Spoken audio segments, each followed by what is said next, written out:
Hello, everyone, and welcome into Insider Gaming Weekly, a video game podcast. I am one of your hosts, Mike Strauss, senior editor here at Insider Gaming, joined, as always, by, not going to screw it up this week, my co-senior editor, Grant Taylor Hill, and senior producer, A to the P, Albert Perkins. Guys, it's been one of the busiest busiest weeks when it comes to news that I can remember. How are you guys holding up right now? Oh, I got the shakes, man. There's too much happening. I'm overwhelmed. I can't keep up with it. It's like there's a new story every 5 minutes, man. We're breaking records out here, man. It's been good. Been busy.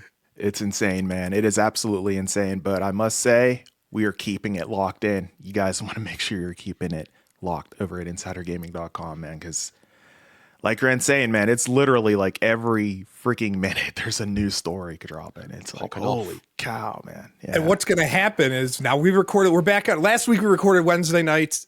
This week we're back on Thursday. Something's going to break somehow within the next hour or so while we're recording this. I know it's going to happen because that's always what happens. But if you want to know about everything and you want to keep up on what we're doing, insider-gaming.com is where you want to be for the latest news, interviews, reviews, exclusives, and more.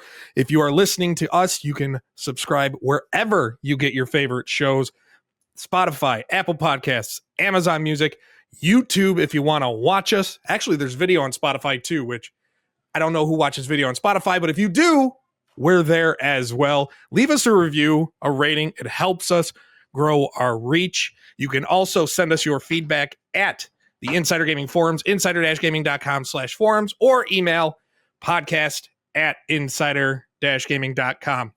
That's out of the way. We have a lot to get to, so we're going to kick it right off with everybody's favorite segment, the one we love the most, not trivia, but what are you playing? What's new? AP, starting with you.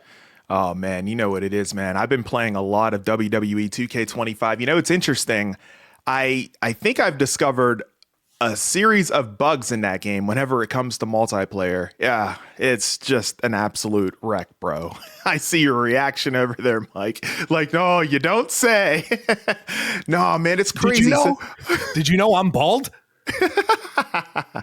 So I've been trying to play with my buddy for like the past, I don't know, week or so.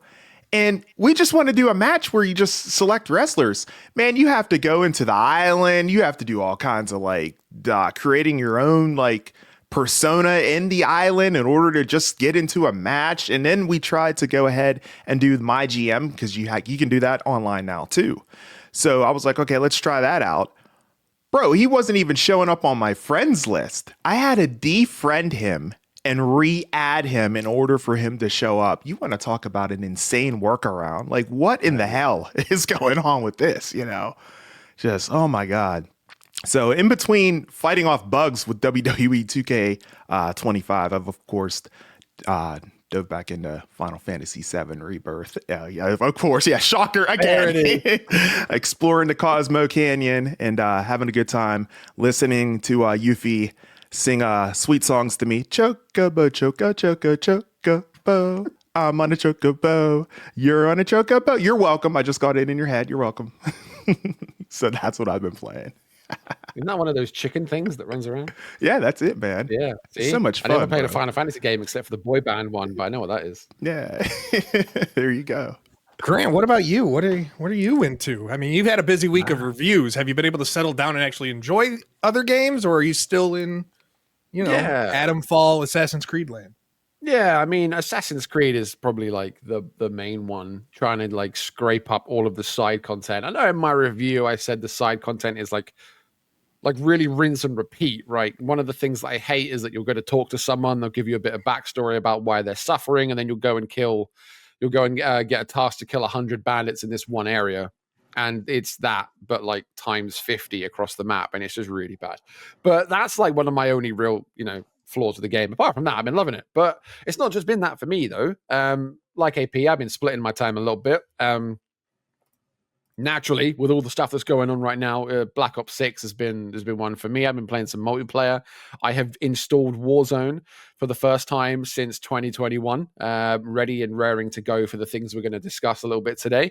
And the most random game Like if I gave you 10 minutes to guess what game I've been playing, you probably wouldn't guess at all. I've been playing Fallout 4 VR, which is really random, but I have had it sitting in my Steam library for the longest time. I've played every iteration of Fallout 4 on every platform it's ever been released on, but I never got into the VR one. So I've installed that, and I was starting to play around with it without mods, which, because I'm a daredevil, and I like to experience things as raw as they come. And it's been good. It's been really great. It's very rough around the edges, but my word, is it immersive? And I'm a huge. I've put like 2,000 hours into Fallout 4. This is like next level, immersion, and I'm loving it. That's me. But what about you, Mike? You've been on something special, haven't you? Yeah, a lot. But real quick, so when you said we weren't going to guess, I had Fallout in my head, but I had, for some reason, Fallout Tactics, Brotherhood of Steel. I thought you were just playing that. I know tactical games I don't think are like in your wheelhouse, but that's why I thought random, but still Fallout. So I was on there. Speaking of VR games that you don't expect, I don't know if you've ever played it. There is someone modded Wolfenstein, the original Wolfenstein 3D, to play in VR. And I downloaded it maybe like 6-7 months ago. It is one of the coolest ways to experience that classic game. If you have a VR headset that you can hook up to your PC, so like mixed reality or whatever, I highly recommend it. You just got to look up Wolfenstein 3D VR, and it's literally a fan-made game that they did really, really well, and it's really, really responsive without getting you sick. So there's my VR plug for the day. But yeah, I've had a couple things I've been diving into the last week or so. Before the embargo lifted on Tuesday, I was playing a game called Wildgate from Moonshot Studios in Dreamhaven. Was part of that media, and that is a game. If you don't know, preview is full up on insidergaming.com.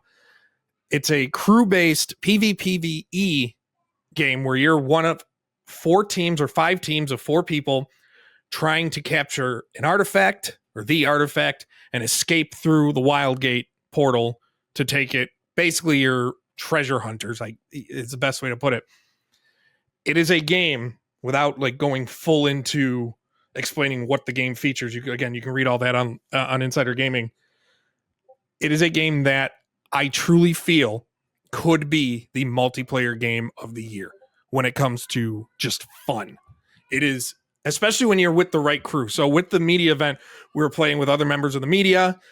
We were playing with the developers themselves, and everybody and we were just randomly like picking names out of the head who'd be on whose team.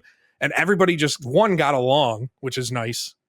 2, made it fun by communicating. It's just one of those, the group you're with is going to make the experience, but holy hell, it is just so much fun. Just what you can do to a ship, the different cannon upgrades you can have to your ship, the different, like some of the battles can get kind of repetitive when you're trying to hunt for loot and stuff to improve your ship, but not to the point where you're bored.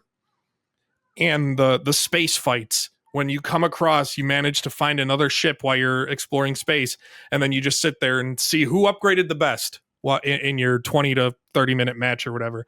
It's got so much potential. My only concern continues to be, are people going to welcome another online only multiplayer game?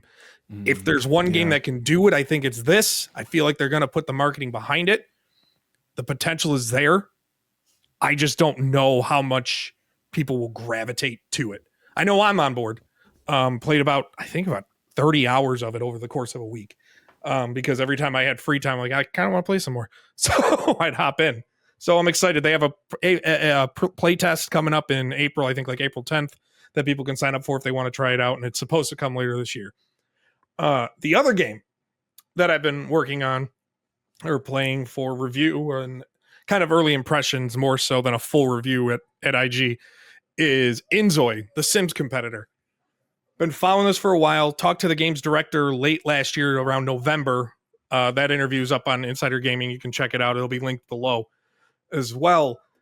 That game, another game with so much potential, but my God, right now in the state it's in, it is so empty that creating your character and designing your home is the best part of it.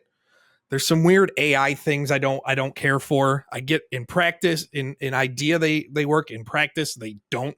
Like creating AI textures or importing pictures to create, like it allows you, say you wanted to bring your real pet.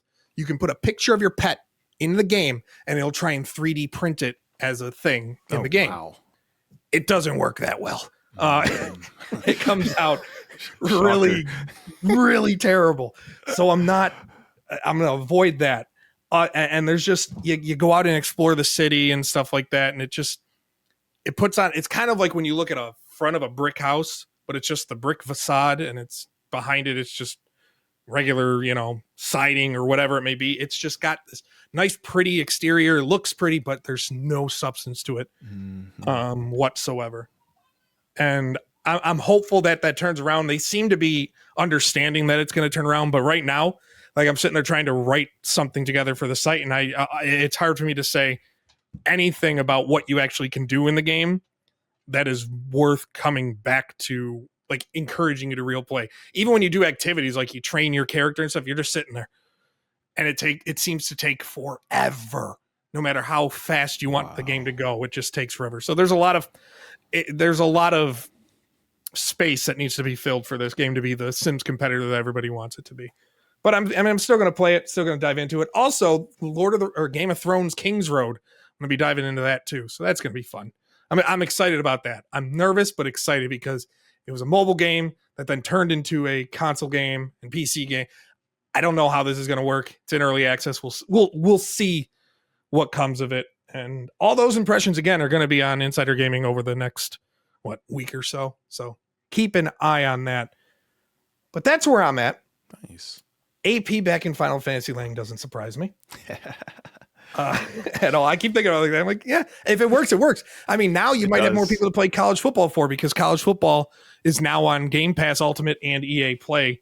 So people can experience, the best-selling sports game in U.S. history. That's it, but man. Yeah. We need to move on because we have a lot to get to.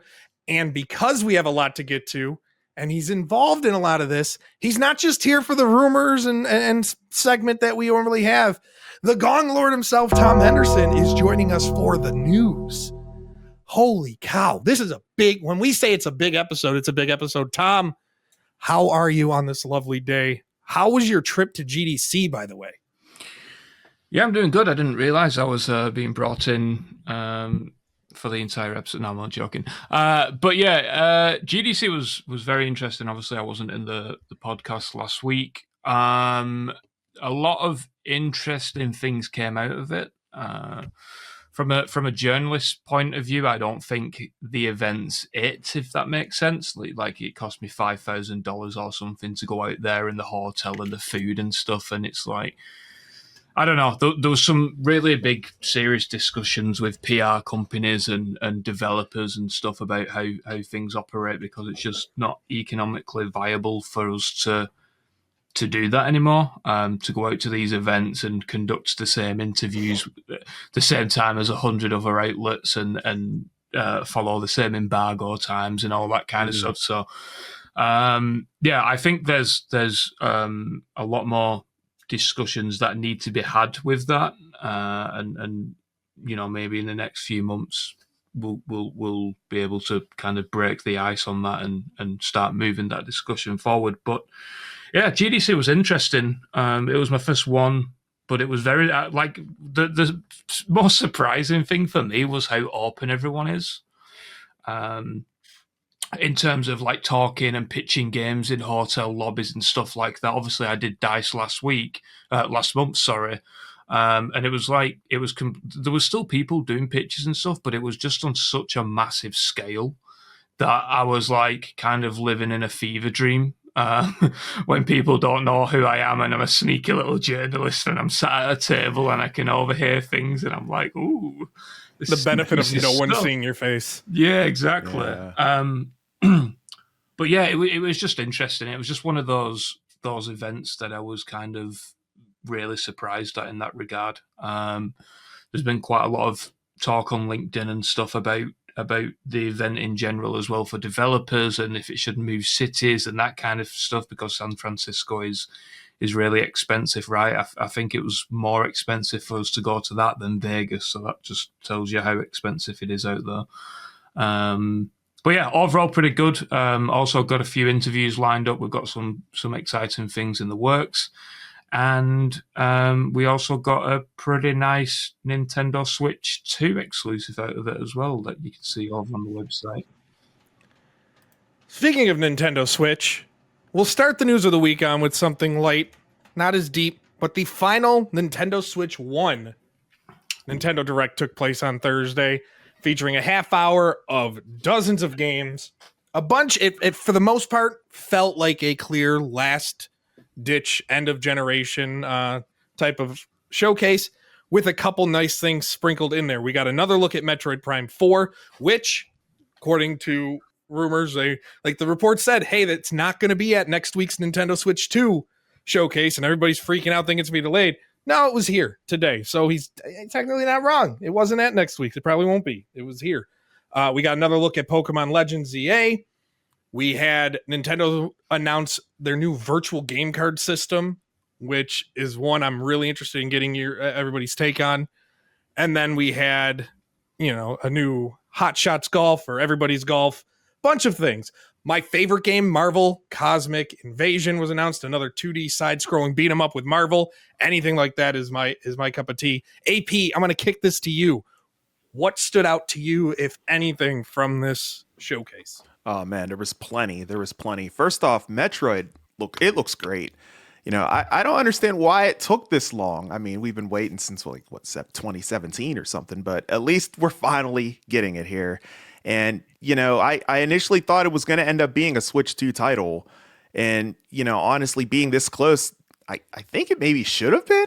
I don't know. It kind of seems pointless, but at least we're getting it. Maybe Nintendo they'll remaster it for the Switch 2, since that's kind of a big thing right now, remasters, right? But, anyways, you're talking about the virtual game card idea. I think that is absolutely great. I love the concept of that. That's going to give a lot of players the opportunity to kind of play games that maybe that their friends have, that they want to try out, maybe add them as a family member, sure, it goes away after I think it was they said 2 weeks or something like that. Yeah. Okay. So, yeah. Then it returns and you can relend it. You just relend it. Yeah. You keep your save files too. So yeah, it got a lot of people upset. It got a lot of people upset because well, now you're kind of limiting what you can share with family, but I get it. They're allowing you to have 2 consoles, basically 2 Switches, to have full access to each game, as if you're just, once you share the card, it's on your system, and then it can only be plugged in, quote unquote, to one console at a time. And then you can share it with up to 8 family group members for up to 2 weeks at a time, kind of like you're renting it. And then you just got to be close to that next Switch. Yeah. And from a business size, it makes sense. Why would you, if you're Nintendo, it makes no sense to let one person buy a $60 game and then share it with a family group member that never has to download it again after downloading it once, never has to buy it, and they can just keep playing it over and over and over again. So right. Some people are mad about it, but I don't see the anger in it. I think this is a good thing, especially for me, with a 7-year-old who's really, really getting into games now. He's going to have his own Switch. We can buy games and I don't have to buy 2 copies of a game. Right. Right. He can just have his own, and I don't have to worry about, for Animal Crossing, you can only have 1 save file per console. I don't have to worry about that anymore. Mm-hmm. That's a good point. So there's certain things it's going to pay off. Grant, I know you're not big in Nintendo, but the idea of the sharing games in this kind of sense, where you're allowed to lend them to group members for a short period of time and stuff. How do you feel that's an idea? Maybe, I don't know, that Microsoft and Xbox should kind of look more to match, or how do you comparatively? I know they have their own systems, but what do you feel about the idea of sharing games this way? It's good. I mean, until you guys were talking about it just now, I didn't. You said the whole digital card thing, and I admitted I didn't know what it was. I thought it was a trading card thing. I didn't know at all. They are amiibos and whatever. I haven't got any idea what they're up to in Nintendo. But now that you've explained it a little bit better, it makes more sense to me. And aside from like you say, the business angle where they're not forcing people to go and spend $60 each on their own copies of the game. I can't see how it would fail. So am I right in saying that if I have a game and I use this digital card function to lend it to like my friend who lives just down the road, for example, whilst he's got that game like booked out, I can't play it? Is that how it works?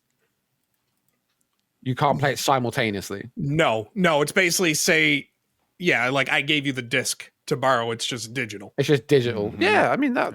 I don't see any problem with that. No problem at all. I mean, I guess the I don't know. I'm trying to think of some way it can be like abused or whatever. And there must be some way that they're losing money. But it's all about togetherness and gaming without borders and I don't know, cross-platform, cross-play, cross everything, and everything being an Xbox. Yeah, don't forget that. I mean, and the whole digitalization aspect of it just reads so much. Like it just gels so well with where the industry is going. You know, I mean, I can't remember what the percentages were, but how much digital's just like taken over right now, like universally. It makes complete sense. They're going to try and find digital alternatives to, you know, someone just giving someone a chip and then passing it to the next person. I call them chips. I don't know what they're called on Nintendo Switch. I think they're called chips, cartridges, something like that. Yeah, I don't know. The disc. Sorry, you're not up to date with the hip, cool, young company Nintendo. Yeah, man. But I think it's a good thing. I can't see any reason why anyone would bag on it. Like, it's one of those things. Just like, if you don't like it, don't do it. You know, just appreciate that some people are gonna really take advantage of this and lean into it. And, you know, at the end of the day, you're going to be helping out maybe your friends and family who can't afford games, and you can, you know, you give them the benefit of playing it, and they don't even have to do anything except, I don't know, put in a code or something. Happy days. Everyone wins. Yeah. And I think about like the 2-week lending period. There are some games where someone will beat a whole game in 2 weeks. Yeah. Like that's all they need. That's true. And everybody's like, well, a family member, they got to be close by in order to transfer and get the access.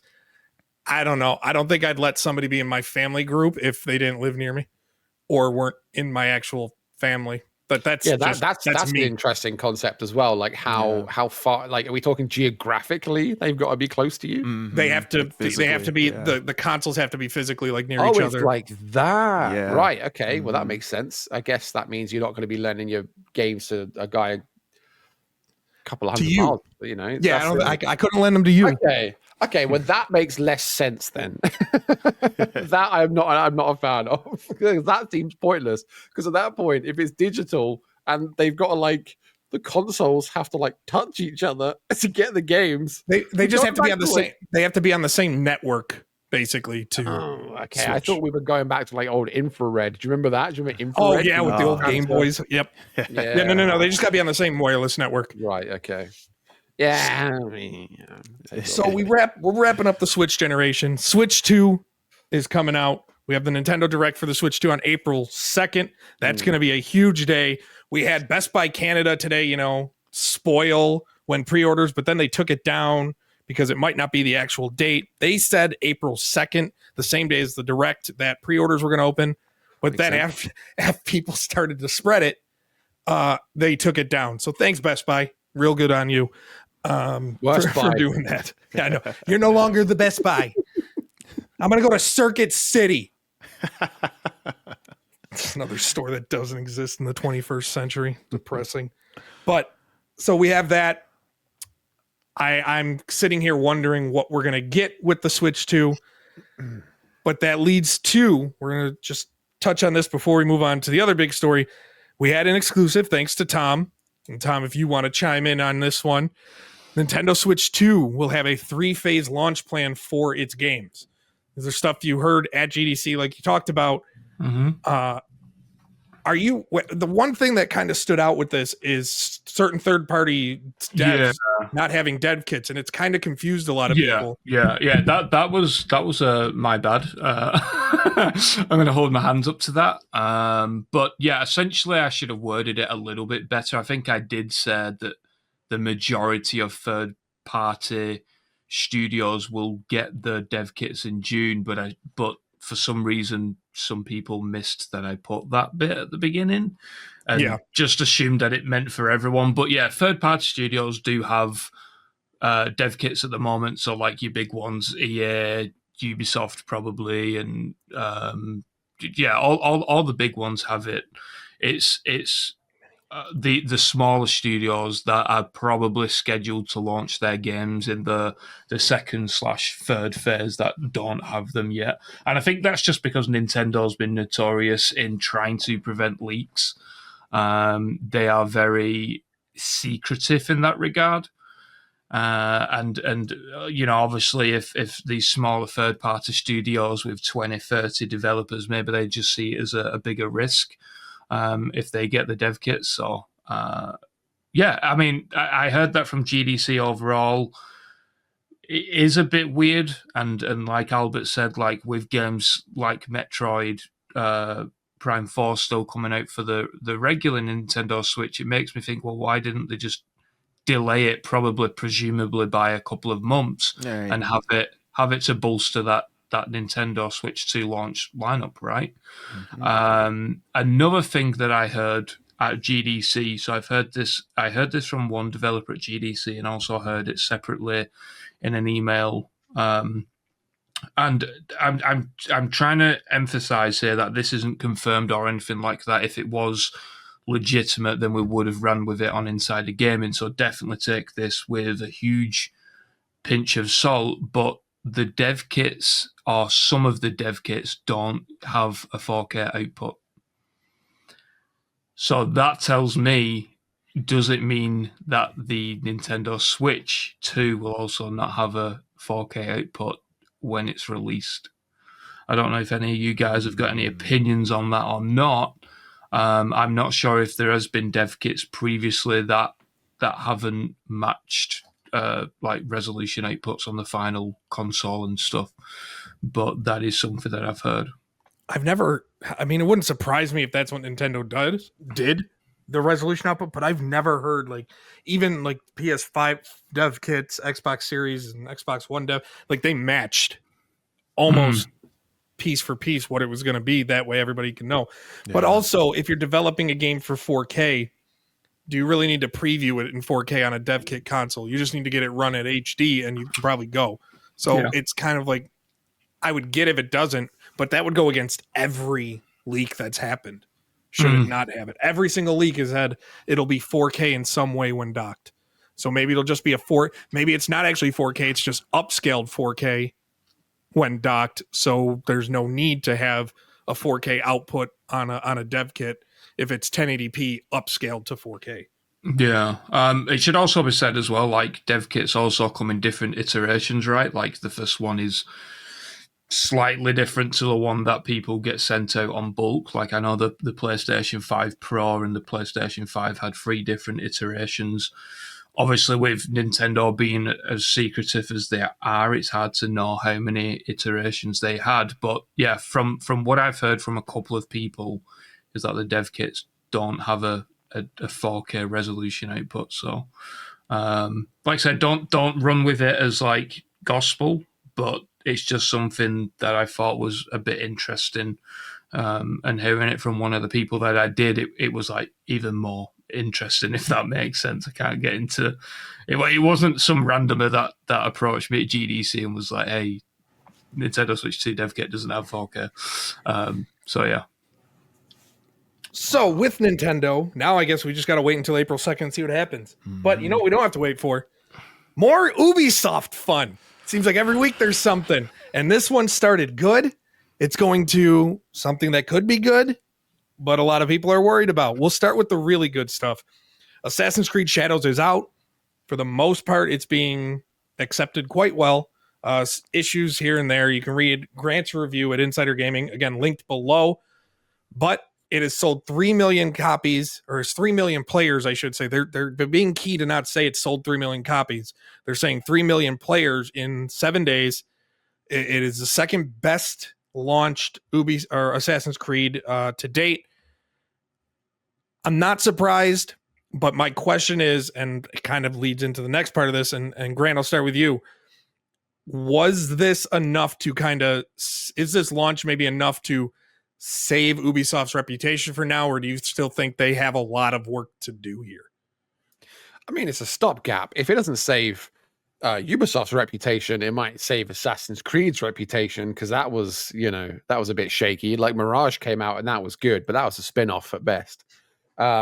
So in terms of like the main major releases in the franchise, like this one being the best we've had in years, I mean, it's still only like an 8 out of 10. I think Metacritic it's like 82 or 83 or something. Like it's the best we've had in years, but it's still not like perfect. It's not superb, but the sales are looking good. Well, we don't know that. You pointed that out. The player count is looking good. The feedback is looking great, and I think it is setting a new bar, right? And if the next one comes out and it's not at this or better, then we're back to square one with Assassin's Creed. But I think for now it's a really good stopgap, because the rhetoric online has just changed from all the people like grifting and stuff. They've completely disappeared off the board, and everyone's just like rubbing them completely up the wrong way, because they're all, hey, where are you now? What are you saying now? Look at the great success of this game. And the social media rhetoric from Ubisoft seems to have changed as well, with how they're ribbing folk like Elon Musk and whatnot on socials. They're really holding their own, and they've now got the guts to say it, because Assassin's Creed Shadows is such a big success. And I'm actually really glad, really happy, because I've been there with AC since day one, and I can hold my hands up and say that it was not in a good place, but the run up and the marketing for Shadows has paid off. I know that they probably gave out thousands of copies of the game before launch. Like when it went into the early access window for like press and content creators and stuff, the minute the embargo lifted on Twitch alone, there was something like 1,000 people streaming it. And this was before the game had even released in any way, shape, or form. So Ubisoft must have been like just ladling out copies to people, so but it's worked. I think all of that's worked. And what we've got is a very, very nice product. I'm happy to see where it goes to DLC and such, but there are a few mysteries and curiosities now as to how that whole franchise is going to be managed with, even more recent big news, right? Yeah. 8P. What happened to, I don't even know if I'm going to say it, but I'm going to say it. What happened to the people who thought, Assassin's Creed they were going to boycott Assassin's Creed? It was going to be, it's this woke garbage of a game. Go woke, go broke. And yet again, it proves that this internet cluster of anger is just that. It's just this micro chamber of anger that doesn't exist in the real world. Yep. And whenever success comes around, poof, magic. They're gone, man. So, I mean, you think they're gone. They're not. Oh, they're gone for now, I should say. I should clarify. You are right on that, Mike. But congratulations to Ubisoft. They needed this. Big time. So, very happy for them. The fact that they're killing it whenever it comes to Assassin's Creed Shadows, and they're safe for now from the internet trolls. But are they though? They come around. They'll come around. Are they? Because for there's more Ubisoft. There's more Ubisoft news that broke today, like 2 hours before the long rumored agreement or new entity between Ubisoft and Tencent became official, that Ubisoft was forming a new subsidiary with Tencent getting 25% stake that will include Assassin's Creed, Far Cry, and Rainbow Six franchises, and also include Ubisoft studios in Montreal, Sherbrooke, Sanguinet, Barcelona, and Sofia. Quebec. Yeah. All the big ones. Yeah. And now this new entity somehow is valued at about $4.3 billion, almost double what, if not a little more than double, what Ubisoft as a whole's current market value as of today on the market is worth. Don't know how that works. To me, it just reads as we can cut off 3 things and falsely inflate what I don't know. It's really annoying. Tom, you got the exclusive of the internal memo that Yves Guillemot sent out praising this, calling this a historic agreement. What did you make when this news broke today? Yeah, it was pretty interesting because 3 hours prior, I was in a not a meeting, but I was in a call with an investor of Ubisoft. I'm not going to name who they are, but there was kind of just gauging how Assassin's Creed Shadows was doing and stuff like that. No, like insider trading or anything like that, but it was more so like, is the 3 million players like accurate? Because obviously at the moment there's a lot of discourse online of, oh yeah, it's 3 million players, but how many people are from Ubisoft Plus? How many people have game shared it and stuff like that? It's not 3 million units, right? And if it was 3 million units, we can easily calculate that that's what $210 million in revenue, right? At $70 a game. But yeah, this news wasn't surprising. I think that it was going to happen sooner rather than later. To be honest, I was expecting that something like this was going to happen in a couple of weeks' time, or maybe in a month or two, when Ubisoft had that leverage of, if Assassin's Creed Shadows was as successful as it's being made out to be, then they have a bit of leverage, right? They can go to Tencent or whoever, if there's other parties interested, and be like, yes, well, now we've got Shadows that's doing X, Y, and Z, and so on and so forth. So they had the leverage. But I think the interesting thing to come out of all of this is, where does it leave the rest of Ubisoft? Mm-hmm. There's only 6 studios that are directly impacted by this, and Ubisoft has like 25, 30, I think, right? Yeah, I think they got just under 20,000 employees too. Yeah. The employees are at 18,000, I believe, and the way that this deal has been announced, and you know, the memos. There's a few other memos that we haven't published yet, but there's a few other memos from other Ubisoft execs and stuff going around over there. The way that this has been communicated puts them in a really shitty position. For a lot of people that don't know, the 6 studios that have been said to move over to this new subsidiary are known as Zone 1. So it's like a special group of developers, but then it leaves everyone else in the dirt, right? So yeah, I think when you're hearing things like, we don't have all of the answers yet from someone at an executive level, that's when people start panicking. And already, I know, Mike, you've also done an article on this yourself, but it's got people really worried. Like, I've had probably over half a dozen people reach out already within the first few hours of this announcement, saying like, we were scared before, but now we're really scared. Yeah. Like, I get email. It's rare that people currently working at major studios, other than EA, reach out to me. And the fact that within an hour, I had 4 different people currently working at Ubisoft, with one saying, we don't swear much on the show, but we're gonna for this because it needs to be focused. That quote, we feel fucked if we're not on the big 3 franchises. Like, that's how everybody's feeling right now, because Ubisoft is known to not really care about, and they'll lay you off. They do that in bulk. Now everybody seems to be walking on eggshells. They don't know what's going to happen with the Splinter Cell remake. They mentioned, reestablishing the Ghost Recon franchise and putting towards that, and but we don't know what that means. Like, they have the unnamed IPs they're working on, or unannounced IPs, but they have so many games. For Honor still going. What's going to happen to Skull and Bones? That quadruple A title.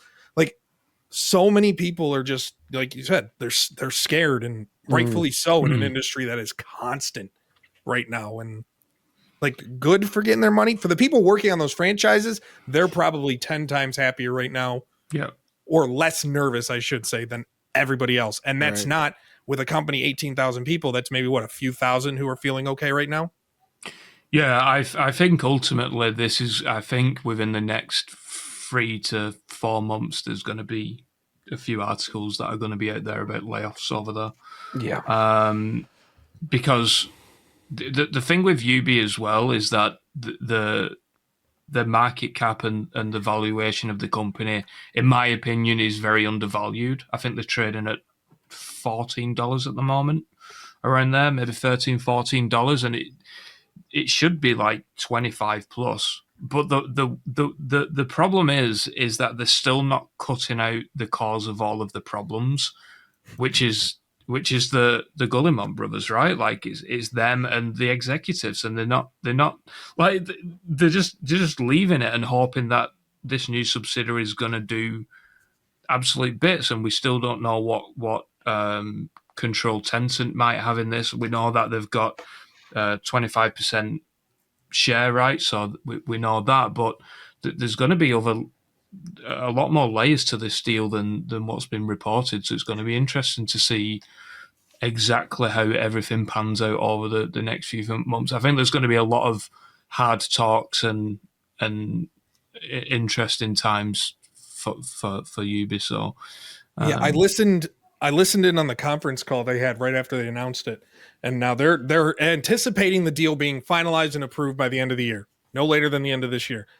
They said that it's going to be managed, this new subsidiary, by a new group, a new management group that is under Ubisoft. So they really didn't, that doesn't really give anything. So Ubisoft is running it, but it's a new group created by the board of Ubisoft advising it. Like, it seems like they rushed to get this announcement out there once they're like, let's do it, that they have no answers to anything. Yeah, I think, well, that was the problem a few months ago, right? Is that Tencent was looking to acquire them and buy them out, and either, like, there was also talks of like making it go private and all that kind of stuff. But the brothers just simply didn't want to give up the creative control. Now, whether or not this has been finalized in the past day or two, because Shadows is doing as well as it is, we just don't know. But yeah, I agree. It feels very rushed, and maybe they're just trying to carry that wave of success with Shadows and do it that way. I'm not entirely sure, but I don't know, man. It seemed out of the blue. Like I said, it wasn't surprising, but to see it so soon after Shadow's release was very surprising. And Ubisoft in general, right? I mean, if you're familiar with our website, you know that from my reports that they've got a lot in the pipeline and a lot of really good stuff. A mainline Ghost Recon game, the Splinter Cell remake that everyone keeps forgetting isn't in development, and multiple Assassin's Creed titles. They're starting to remake those. We should be getting the Black Flag remake. It was scheduled for later this year, but I think with Shadows being delayed the way it was, it's probably maybe next year now. But I don't know. They've just got so much good stuff in development. It's just the issue with Ubisoft is they've also got a lot of shit that is also in development. Like, they're still working on Beyond Good and Evil 2, for example. That's actually progressing well now, but when you're talking 6, 7, 8 years of its recent development and you've still not got really nothing fundamental, it's like, what's going on? Like, they're still doing the NFT stuff as well, like on a much smaller scale. But it's just, there's just some still mind-boggling decisions that they're making, and I don't know how much this is going to save Ubisoft. But like I said, we'll just have to wait and see if Tencent maybe there's some weird clauses and stuff in there or something. I don't know. Grant, AP, anything? Yeah, for me, when it comes to this deal, I just think about it. The fact that it's just investing so heavily in just the 3 franchises, that would definitely make me feel uneasy. So, Tom, and you as well, Mike, you guys telling me that you're having, people reach out to you and everything, letting you know that they feel very nervous about this does not surprise me. I'm sure they feel, singled out too. It's definitely not a good feeling, For me, myself, I've been laid off before in the past year, about 1.5 years, I guess. And it's definitely not a good feeling. So I definitely, empathize with them whenever it comes to that. But for me, I didn't know it was coming whenever it happened to me. So it was kind of like, I guess that was kind of like the silver lining. But, whenever you kind of see the writing on the wall, with something like this, something that is, unexpected as this, as big as this, it definitely makes you feel uneasy, especially with the way, our industry is right now, Yeah. Yeah, I'm just going to chime in on that as well, because it is a silver lining in the sense that they know that it is perhaps coming. But even being at GDC, man, like Emir Savat, who won the Game Awards trophy for helping people get jobs and stuff, I think he did something like he got press passes for about 17% of the attendees at GDC, not press passes, but passes to get into the show so they can try and find jobs and stuff. Wow. Like, he did a phenomenal job. But I think that just proves as well that there is such a lack of opportunities and jobs in the industry at the moment that maybe it isn't the silver lining that that we're thinking. And I want to try and give an analogy here, because maybe people are not quite understanding exactly how this is currently working, but it's like working at a Walmart, right, or an Asda if you're in the UK and you're at one of these 50 stores, and then the company says, hey, we're now going to select 6 stores, we're going to take them away, launch them under a new company, and we're going to invest heavily into those 6 stores with new shelving and new products and stuff like that, and then for the rest of the other 40 plus stores, there's no follow-up announcement. So that kind of explains the situation. Granted, it's a little bit weird how I've done that, but hopefully people kind of get the gist of it, of exactly what's going on. And if this is going to happen towards the end of the year, maybe it isn't going to be 3 to 4 months until we start seeing those big layoff announcements. No, it'll come during the holiday season. Yeah. They like to do that, time, right? Yeah. Fucking hell. But Ubisoft is still in trouble as well, because now they don't have their flagship IPs directly connected to their own on publisher, right? Is the way that I'm seeing it. I mean, they'll still be in primarily control. The way this is structured is still so. I don't get it. At all. Yeah. Well, from my understanding, they're still going to get 75% of the revenue, right? Because they own 75% of the new subsidiary. But even so, there still needs to be changes to Ubisoft in general, because they're probably doing. I don't know the exact finances, but I wouldn't be surprised if they're doing like $1 billion a year in salaries alone, right? So.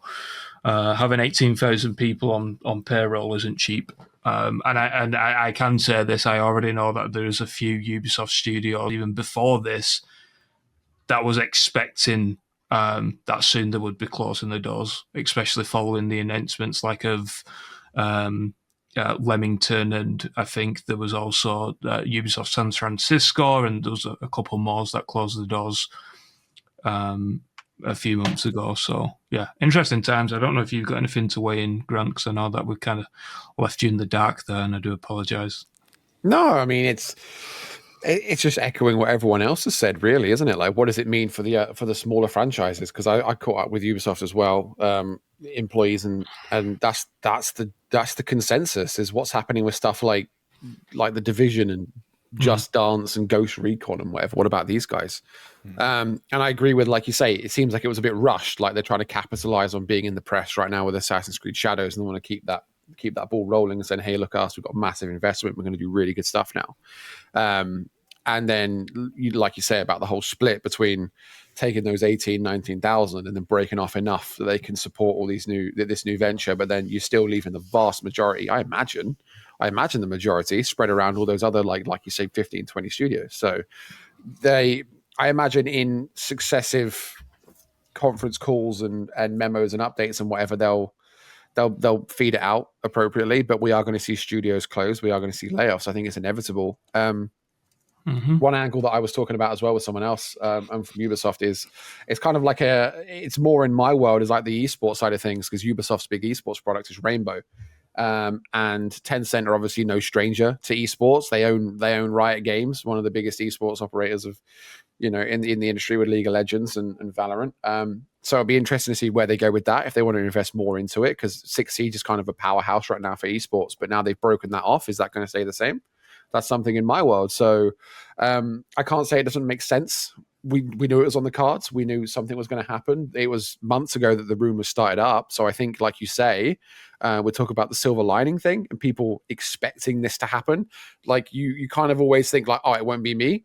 And I think when you look at the whole subsidiary talk that came in months ago, what else would it have been that they were splitting off? It was always going to be these. It was always going to be these flagship games. And I just want to see what the identity of this new brand looks like. Like, is it going to retain the name and the identity in any way at all? It's still got the same people running it. Like we say, it's Ubisoft management. Is it going to still retain some kind of Ubisoft naming? Because it's only a 25% stake. I don't imagine they're going to be going down the route of like Ubisoft or Tencent. Oh, I was going to say that. Oh, man, I was going to say that. Great mind, man. But I think Ubisoft or Tensoft could work. So Oh, man. Stop it. You're killing we'll it, Grant. We'll have to see. All right, we got to move on. We're done. We're done here. Call of Duty somehow continues, in my opinion, to reek of desperation to get people to play. That won't work, but we'll talk about that. Season 3 details have been released. Warzone, Verdansk, changes to movement, new maps, Grant. There's so much here. And before I give my thoughts, you're the Call of Duty, well, you and Tom, but you talked earlier that you are back into Warzone. What was that about? Did you see that? Did you see that little mouth movement then? Oh, no. Wow. I'm on camera. I forgot I got the camera on. No.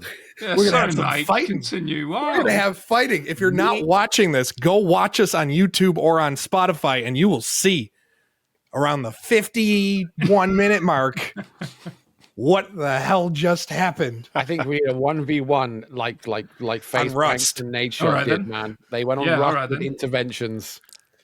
1v1 Yeah, on good. Rust. Call of Duty Season 3, Zombies getting a new map that they're saying is bigger than anything they've released so far. New maps for multiplayer. No fixes for probably anything that'll get me back in the game. But, Grant, again, how are you feeling about everything that's been announced? I mean, you say it's not going to get people back. It will, even if it's only for the short term. Like they said a couple of weeks back, the rumors that were going around that this is like a last-ditch effort for them to breathe some life into Warzone, bringing back Verdansk, going with the whole Fortnite OG vibe, and they're doing it more than we thought now. Because originally it was like, oh, they're bringing back Verdansk, they're changing the map rotation, and we're going to be back in Verdansk. But they went like leagues beyond that. So they, like you say, the movement, they've adjusted the movement in Verdansk so that it's closer to OG.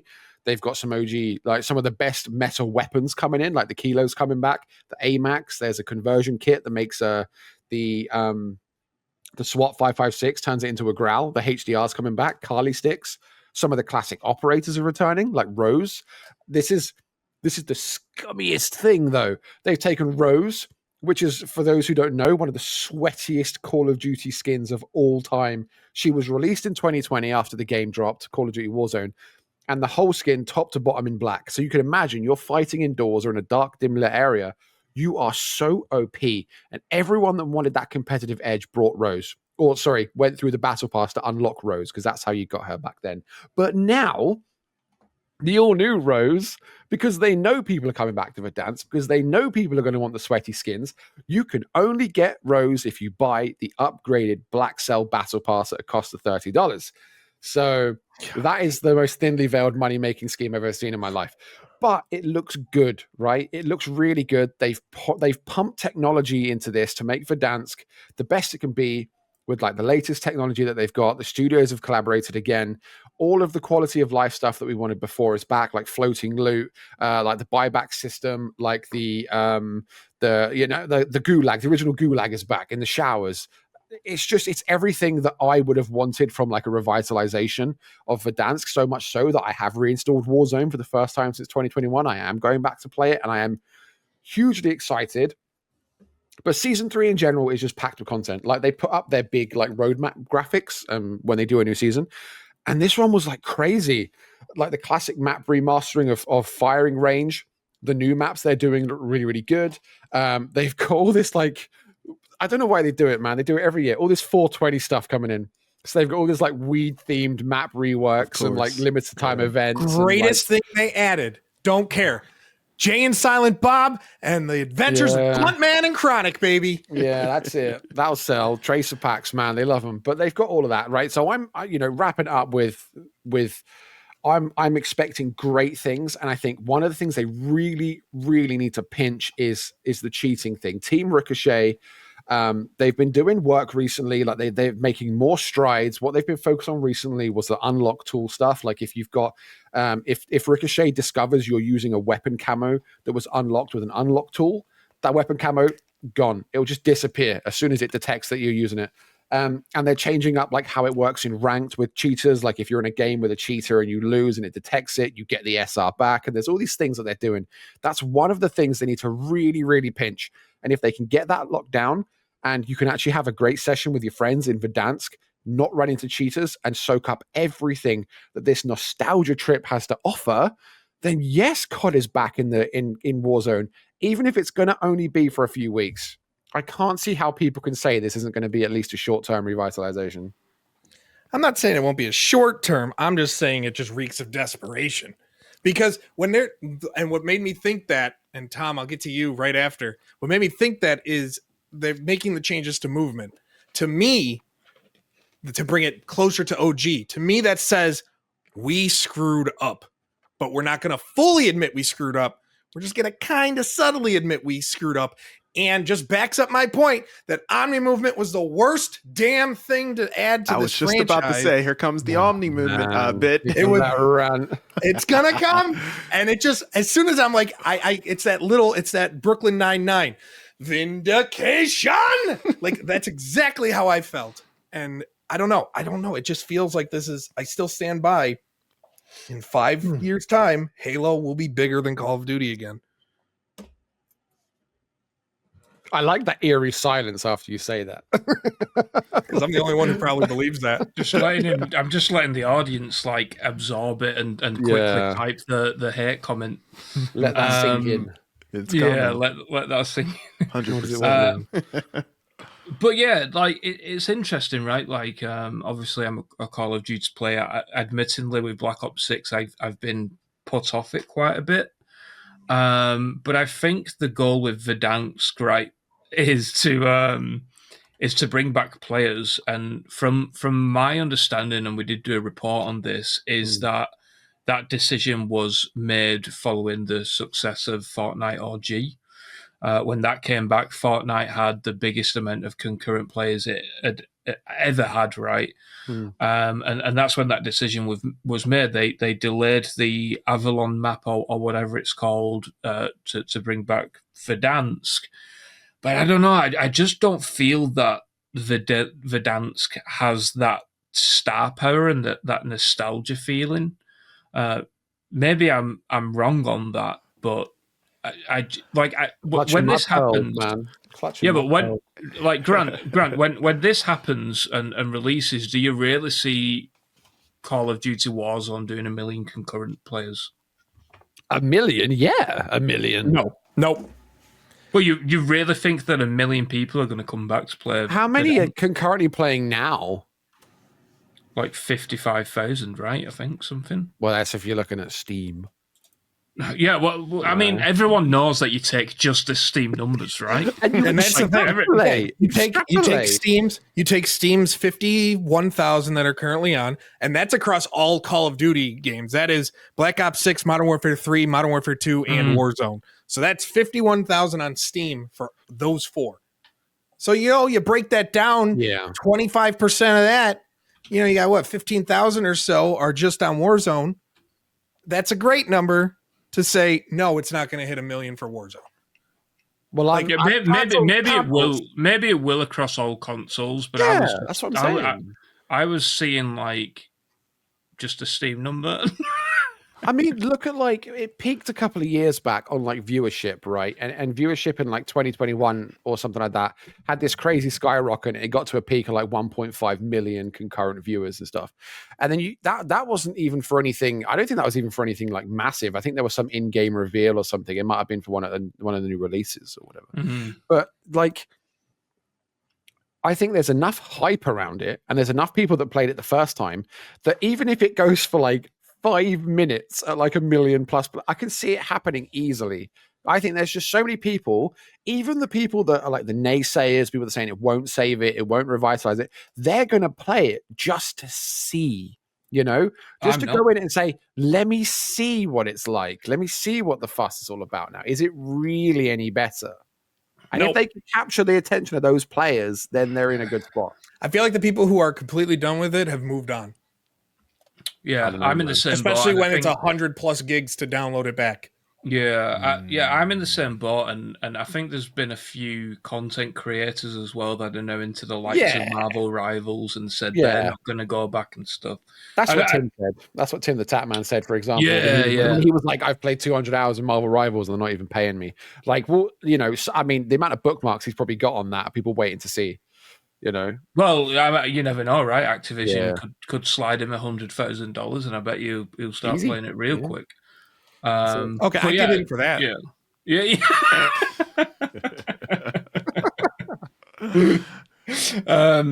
Incentivize. But yeah, they're heavily marketing it as well. I think someone tweeted me earlier today saying like it's the first time they've heard Warzone or like an ad on the radio, for example. So they're really trying to trying to hype it up. Yeah, exactly. That was my reaction. Really tapping into that nostalgia. Yeah. Remote tuning into 107 or whatever. Now here from Activision, the latest news from Warzone, and you're like, but yeah, I think like you said, Grant, the big thing for Warzone as well is Ricochet, right? Like it needs to stomp out the cheaters. Yeah. And if it can't do that, then maybe it will hit that million, but the drop off is going to be monumental, and we're going to be writing articles all day saying, that's it. Man. All it's going to take is for one viral video of someone invisible or someone aimbotting in Verdansk, and that's it. The credibility is just trash. And that comes within 24 hours. Comes within 24 minutes, my guy. Good point.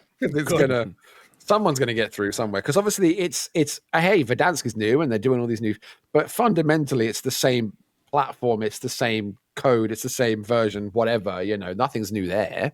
So it's interesting that they decide to do these big like Ricochet updates and stuff when a big release is going to happen. It's like, well, why would you not try and put the trust in people before that point?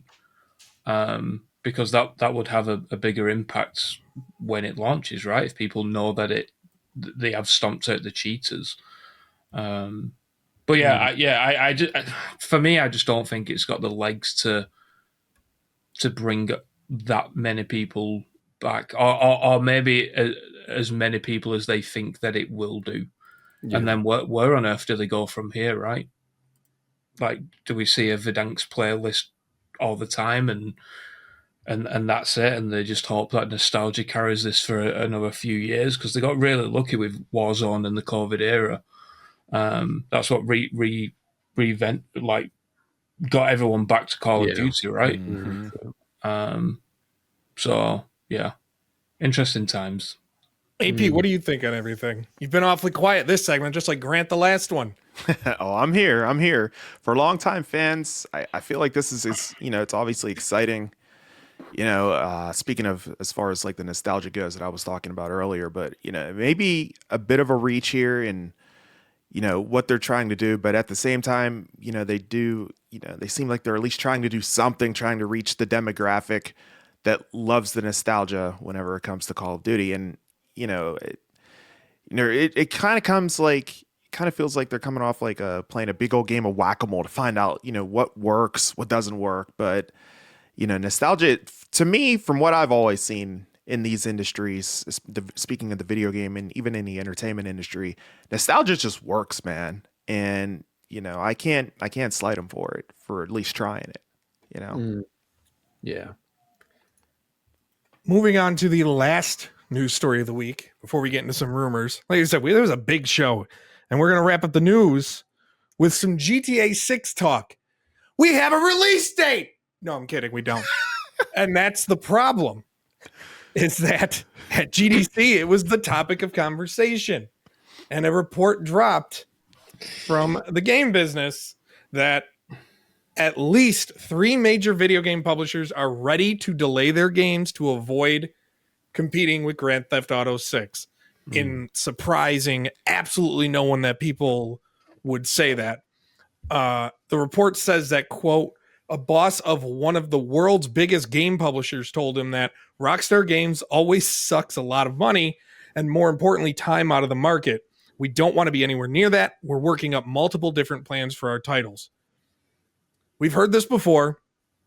Studios are waiting, and they're waiting, and they're waiting to see what Rockstar Take-Two and GTA does. It's supposed to be released this year.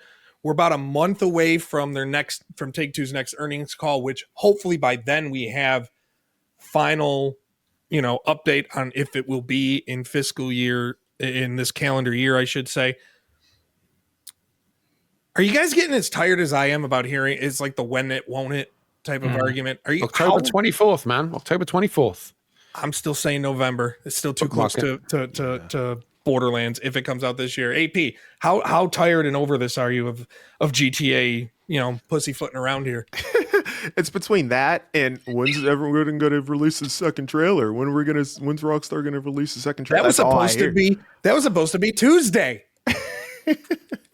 No, it's tomorrow, man. It's next Thursday. I was going to say, and then Monday. it'll be next Tuesday, and it'll be the Tuesday after that. It just goes on and on and on. But as far as like the main story here, as far as like, publishers just, getting the hell out of the way, it comes off as cowardly, but in my viewpoint, I think it's smart. No, it's not smart. It's brilliant. It's absolutely brilliant. This game is going to go absolutely ham, you guys, whenever it drops. And, I saw someone in the comment section of one of my Insider Today shorts that we dropped on YouTube back when I reported on this as well. And they said that publishers also might want to look at potentially not releasing anything whenever the pre-order dates are released too, because everyone and their mother's going to be pre-ordering the game as well, like on that day. So, I thought that was a solid point, but it's smart. It's brilliant. Like I said, just get the hell out of the way, because this is going to be a generational release whenever it drops. And I think to the point that it's probably going to be, I think it's going to be the biggest video game release of all time. I truly do believe that. This game's going to do numbers. The anticipation is just absolutely insane. Yeah, but there's a flaw in that as well. There's a problem that the Newzoo guy, forgive me, I can't remember his name. I wrote up the article. There's an analyst, because it's always analysts these days, isn't it? From Newzoo, who are admittedly very, very reputable publication resource, whatever you want to call it. They said that a delay could cause some smaller companies, smaller developers, whatever, to tank, because I think the way that they were talking about it was that if you have a date in mind and you're kind of like set on that date and you're going to release on that date, and you have the expectations of paying back the development costs of your game by selling your game from that date, and then all of a sudden they say, oh no, GTA 6 is coming out on that day, well then now you've got to push it back by X amount of months, and you might not have the ability to wait that long for that money to come rolling in. So Wow. it's a really good point, and I could see exactly how that would happen, especially if it's like a studio that's making like a debut title or something like that. So that's one the negative way to look at it. But yeah, I think everyone is fully expecting of Rockstar having full control of the release schedule. It's with bated breath that everyone's waiting for it. The control is crazy. Like the fact they haven't said or done anything in like a year and a half. We haven't even seen like a screenshot or another piece of like concept art, like nothing. And the hold they have with 3 letters and a number. Like the hold that they have over the industry is Grip, like man. phenomenal. Yeah. Like it's so indicative of like just exactly how gargantuan this game is going to be. As soon as they think, okay, when are we going to release our game? Oh, let's release it in like August, October, November, whatever. It's like GTA 6. Oh, okay, yeah. And that's it. It completely changes the discourse on it. It's crazy. It's crazy, man. 100%. You know what they should do? Tom, what about them shadow dropping? Just one day, just go, hey guys, guess what? Here you go. And then they just drop it. I'll break the server internet would of be every destroyed. store. Oh my God. We thought PSN going down for a week for 18 hours was nuts. It's going to destroy everything. Imagine the bandwidth, man. Oh, my Yeah. God. The global bandwidth. You'd have outages. That might be the greatest Worldwide. release strategy ever, I think. You shadow drop a game like that. Yeah. But yeah, I just want to chime in a little bit as well. Because I know it was the Business Wire, right, that who did the report saying there was a few publishers that were willing to delay the games and all of that good stuff. At GDC, it was the talk of the town, man. And like you said, Grant, it's ridiculous how much one game has such a hold over the entire industry. I mean, GTA 5 did $1 billion in 24 hours, right? Yeah. GTA 6 is probably going to double that, I would imagine. They're probably not going to have enough discs available. Well, considering they're selling it for $100 a pop, you know. Oh man, no. I mean, there will be a $100 version. No. There will be a $100 Yeah, version. We know that. there will But be. not the like, core Game Pass. version. Yeah. No. Better not be.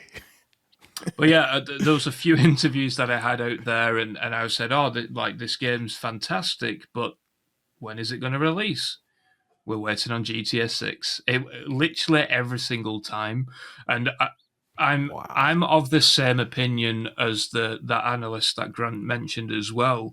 It's created this very interesting like ripple effect, right? Where, like you said, maybe some development is tough, and some studios don't have another month or two to sustain themselves. If they're relying on the revenue from their game released, then it's kind of screwing them up as well. And then it's also the question of, right, if there's, I don't know, like 1,000 studio, because I mean there's like 18,000 games that released last year, right? I think it was. If 1,500 studios decide, right, we're now going to delay our game around a 6-week period of GTA 6, because that's kind of the leeway that I would imagine that sales start to slow up a little bit and people then start completing it and have time to move on, then what does that mean for Q1, for example, where then it's going to be even more shrouded, and obviously typically Q1 there's not a lot of people don't have the money to buy games and stuff. So it's just very interesting times, and pretty ridiculous how much of a foothold just one game has over the entire industry. And we could talk about that foothold, and I was just looking at the numbers. Going back to GTA 5, when it launched in September 2013, in the US alone, 50% of all game revenue made during that month was GTA 5. So it cannibalized 50%. In the UK, during the week it came out, it accounted for just under 90% of all sales. So when we say it cannibalizes that market, and it's going if that's going to be just as much. You know, I was there, man. I worked in the UK. I worked for Game, which is your guys' GameStop. When GTA 5 came out, that was when like midnight launches were just about petering off, and people were putting way less attention in them. And you know, the heyday of that great it was the last big one, right? And oh man, I'd worked loads of them. Like some of the earliest ones I did, I was working like Halo 4 and Black Ops 2, Assassin's Creed 3. I worked some really big releases. But when GTA 5 came around in 2013, man, the queues were down the street. Like we opened at midnight. We weren't closing until like 4 or 5 in the morning. There must have been thousands of people, man. And that was just, and then the day started. You had a queue at the door waiting. And when it opened, the store opened at like 9 a.m. And the whole day, every single person that came in, GTA. Man, it was absolutely wild. I've never seen anything like it. It was crazy. And I worked there for 4 years. Never saw anything like that before, after, nothing. It's crazy, man. God, man. Crazy. I just want them to make a decision. Yeah, I was just going to say, do we think that it could be that big that it could actually cause like outages and stuff? Yeah, definitely. With the amount of people downloading, right? Yeah, I think so. with digital I think rising, yeah. I hope they're running performance tests. I'll tell you that. You think of the bandwidth, man. What are you talking petabytes? Of bandwidth. This is the one benefit, I guess, of it only releasing on PS5 and Series X. You don't have to worry about PC downloads, which is like you are limiting as to a console generation that admittedly hasn't sold as well as combined as past generations. So we'll see. We'll see. Yeah, I'm interested in seeing the guidance of even Microsoft and Sony as well on the current gen units, because I imagine once that release date comes, their guidance for that quarter is going to go up for units sold. Without a doubt. I mean, look at college football's helped Xbox sell more Series Series S consoles during that launch window than it had sold at any point prior, even to the day that system launched. This is going to be the first ever true current gen console moving game. It just happens to come when there's 2 years or so left in this current generation. According to everything that's out there now. Next, news of the week is wrapped, but that doesn't mean we're done. When I said this was the biggest show we've had, we still got more. Tom, you teased it when we were talking earlier this week off camera. Yeah, that one. We got the biggest massive story. We have the biggest exclusive in the history of video games right now. And when I say the biggest, if you are a fan of a certain comic series, it is the biggest. Hold on to your police hats, because Dogman has been approved for a video game. That makes me so happy. Unironically, if you don't know what Dogman is, it's a comic strip, recently a movie, from the creator of Captain Underpants. If you don't know what Captain Underpants is, then you're uncultured. I've got a feeling that announcement is going to be not well received. Looking at Grant's face, I think. No, I'm just Googling it, man. I'm Googling it. I've never heard of it. I'm so happy about this. Like, I am unironically thrilled. Like, if they were announcing this to me, they would literally be thinking, holy crap, we're going to make bank. Yeah. Because I'm apparently the intended audience. I'm a 10-year-old. Yeah, I'm not sure who the developer is or anything like that, but it was just one of those little tidbits I came away from GDC with. But I think that it only very, very recently got approved, probably because of the success of the movie. I think the box office was like $120 million, and it was like $30 million to do, I think, something like that. How does that even come up in conversation? So you're sitting there on Nintendo Switch 2 while Grand Theft Auto 6, hey, you know Dogman? You know, like, how does that even come up in conversation? How that came about was, I think I just asked a question on something like, oh, so you're working on a sequel to this, right? Or the studio is working on a sequel. And I was like, oh, no, they're working on Dogman. So it was just like a passive comment that, it's going to be like Peppa Pig. It's huge. The Peppa Pig game was massive. Do you know what it is? Do you know what Peppa? It has the easiest. If you're an achievement hunter, the easiest 1000G, 100%, whatever you want to call it, the easiest you can go and like pick up a pumpkin or something and get like 100 Gs. It's crazy. Yeah. So good, man. And it's on Game Pass. No, stop. Love We're not talking about that anymore. My son loves it. My kid liked to play it, and I refuse. Then I watched like 2 episodes, and I'm just like, you're never dealing with this stupid thing again. Might be the worst show I've ever seen in my life. I love the AI generated videos of Peppa Pig. Fantastic. Peppa Pig supposedly 7 feet we tall. can't play them, but if you're interested, just Google Peppa Pig AI Daddy Pig or something like that, and you'll be amazed. It's fantastic. But yeah, now we've got the biggest leak of the year out of the way. Man. Well, I think we can end it, right? Let's wrap Yeah, we it got up. nothing. I mean, there's nothing bigger that we've covered today than Dogman becoming a game. That's and who knows if it'll ever see light of day? I don't know. No one knows because there's so many games that get announced and then never see the light of day. I did have a question, and this kind of goes into you've brought it up before, Tom, and I don't know if there's any more to bring up, but you mentioned on past episodes that people still haven't seemed to grasp that there's another Rainbow Six game in the works. Yes. Do you have any more on that people might want to know about, or are we still at status quo of it's in the works and it's still too early? Yeah, it's still in. I mean, I could say something, but I'm not going to.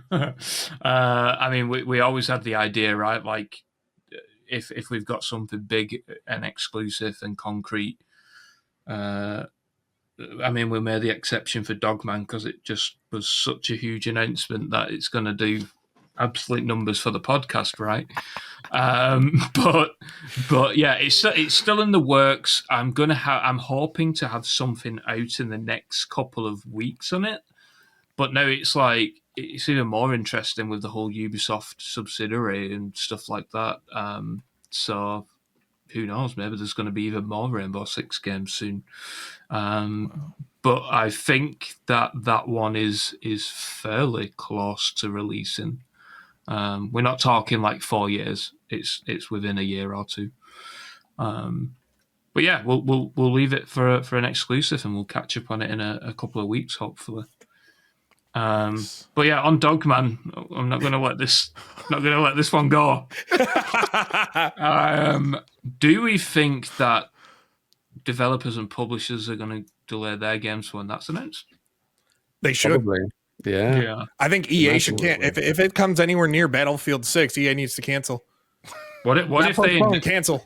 What if they announce the release and then Rockstar and delay GTA 6 because of the Dogman? You know, that's what's gonna happen. They're gonna announce Dogman, and then Rockstar's going, "We've made the decision to add more time to polish, and GTA 6 will now release in calendar year 2026." There it and is. then Dogman, they're gonna come out and go, "So are we."